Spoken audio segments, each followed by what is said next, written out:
Assalamualaikum warahmatullahi wabarakatuh. Perkenalkan kami dari kelompok 3, yaitu ada Milzam Atiki Fatur Rahman, ada Sifa Latifah, saya sendiri, ada Ahmad Sofyan Hadi, ada Arif Al-Imam, ada Dewi Ulfa Astuti, ada Khadijah Nur Fadilah. Di sini kita mau jelasin atau kita mau membahas tentang ISO 9001. Sebelum kita bertanya-tanya apa sih ISO itu, kita harus tahu terlebih dahulu apa sih ISO 9001 itu. Ya, ISO 9001 merupakan sertifikasi yang berorientasi pada layanan pelanggan dan standar manajemen mutu yang diadopsi pada tahun 2000 oleh International Organization for Standardization atau disebut dengan ISO.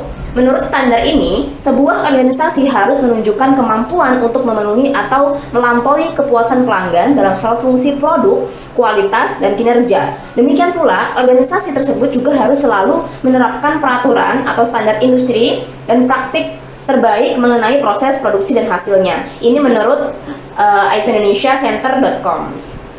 Lalu apa sih prinsip-prinsip utama ISO 91 itu? Satu, ada fokus ke pelanggan dan kepuasan pelanggan. Lalu ada kedua, kepemimpinan. Lalu ada ketiga, keterlibatan orang. Lalu ada pendekatan proses. Lalu ada pendekatan sistem manajemen. Lalu ada perbaikan terus-menerus. Lalu ada pendekatan faktual untuk pengambilan keputusan. Lalu ada hubungan pemasok yang saling menguntungkan.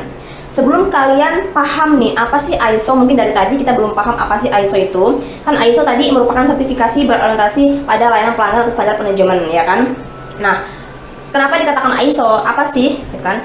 Ada namanya sejarah panjang ISO 91. Nah, sejarah ini akan dijelaskan oleh teman saya selanjutnya ya. Simak terus ya.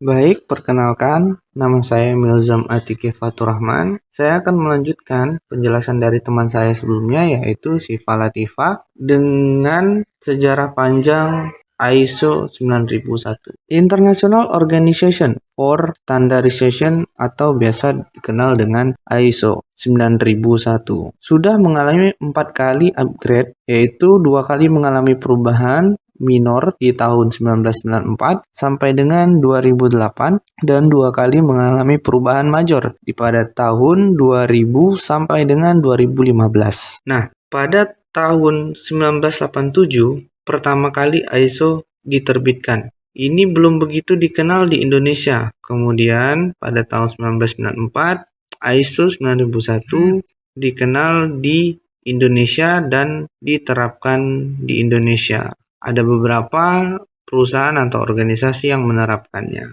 Bahkan pada tahun 2000, ISO 9001 ini menjadi suatu yang membanggakan dan sangat berharga bagi organisasi yang sukses meraih sertifikasi ISO 9001. Saking luar biasanya, di tahun ini ketika perusahaan dapat meraih sukses ISO 9001, mereka berlomba mempublikasikannya di media atau koran-koran ternama di Indonesia. Bahkan tidak sedikit sampai membuat acara seremoni di hotel-hotel ataupun kantor untuk merayakan kesuksesan meraih sertifikasi ISO 9001. Assalamualaikum warahmatullahi wabarakatuh. Perkenalkan, nama saya Ahmad Sofyan Hadi. Di sini saya akan melanjutkan pembahasan tentang ISO 9001, di mana teman saya sudah menjelaskan tentang sejarah panjang ISO 9001 yang sudah mengalami 4 kali revisi atau upgrade, yaitu pada tahun 1994, tahun 2000, tahun 2008, dan tahun 2015. Di sini saya akan membahas update ISO 9001 tahun 2008. Di tahun ini, beberapa organisasi pemerintahan atau perusahaan swasta kelas besar mulai mempersyaratkan ISO 9001 bagi para mitra kerja atau vendornya. Di tahun ini pula di Indonesia mulai muncul banyak badan sertifikasi. Jika sebelumnya hanya beberapa lembaga sertifikasi ISO dari Eropa yang mendominasi seperti TÜV, SGS, LLOIDS, BSI, dan dari lokal adalah Sucovindo. Di tahun ini mulai bermunculan badan sertifikasi baik dari Asia maupun Eropa, sehingga organisasi atau perusahaan sangat dimanjakan oleh banyak pilihan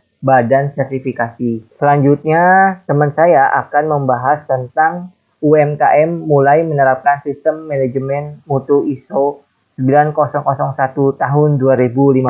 Oke, slide selanjutnya akan dijelaskan oleh saya, Arif Al-Imam. UMKM mulai menerapkan sistem manajemen mutu ISO 9001 2015. Setelah 7 tahun, ISO 9001-2008 berjalan, kemudian pada bulan November 2015, ISO 9001 mengalami revisi yang keempat sehingga menjadi ISO 9001-2015. Versi inilah yang sampai saat ini berlaku dan tidak sedikit penyedia tender atau perusahaan besar di Indonesia mewajibkan pada vendor atau peserta tender wajib memiliki sistem manajemen mutu dan sertifikasi ISO 9001-2015. Mulai tahun 2015 ini pula, tidak hanya organisasi besar yang menerapkan sistem manajemen mutu ISO 9001-2015, namun banyak juga organisasi atau perusahaan kelas UMKM juga menerapkan sistem ISO 9001-2015, karena dengan menerapkan sistem manajemen mutu kepuasan pelanggan ini, akan banyak manfaat yang akan didapat untuk pertumbuhan perusahaan dan peningkatan kinerja organisasi. Perkenalkan, nama saya Hodi. Oke, slide selanjutnya akan dijelaskan oleh saya, Rifal Imam. UMKM mulai menerapkan sistem manajemen mutu ISO 9001-2015. Setelah 7 tahun, ISO 9001-2008 berjalan, kemudian pada bulan November 2015, ISO 9001 mengalami revisi yang keempat sehingga menjadi ISO 9001-2015.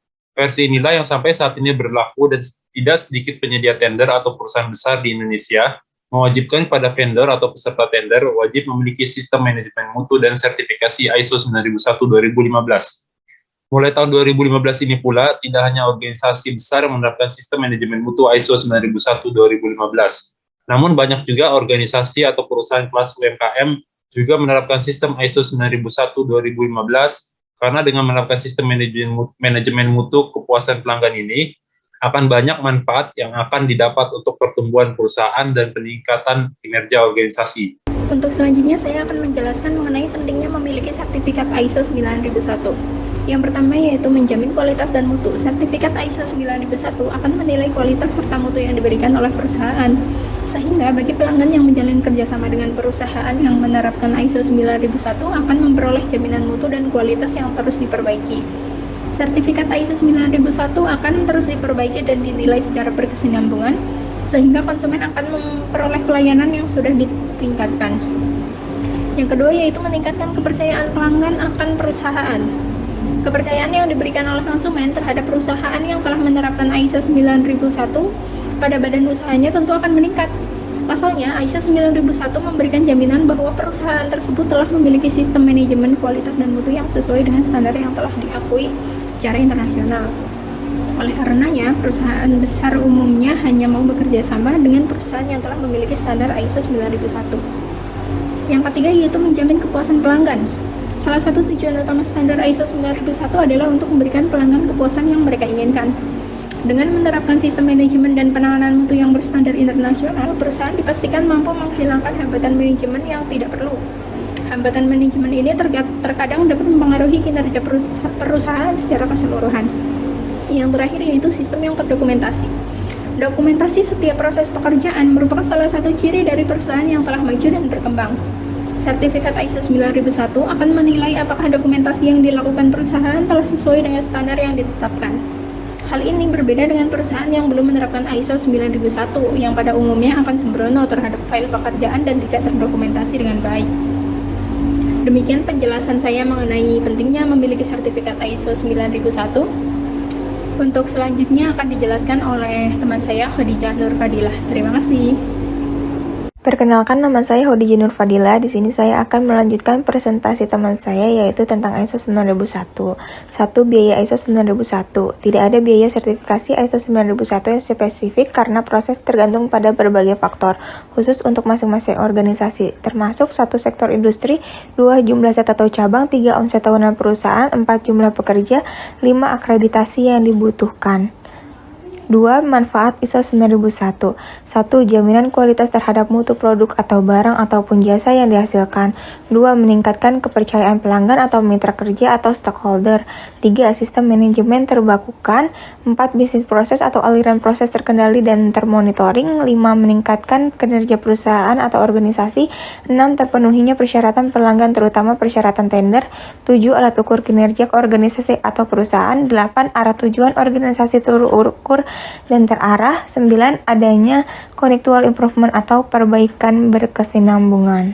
Demikian presentasi dari kelompok 3. Kurang lebihnya mohon maaf apabila ada kesalahan. Wassalamualaikum warahmatullahi wabarakatuh.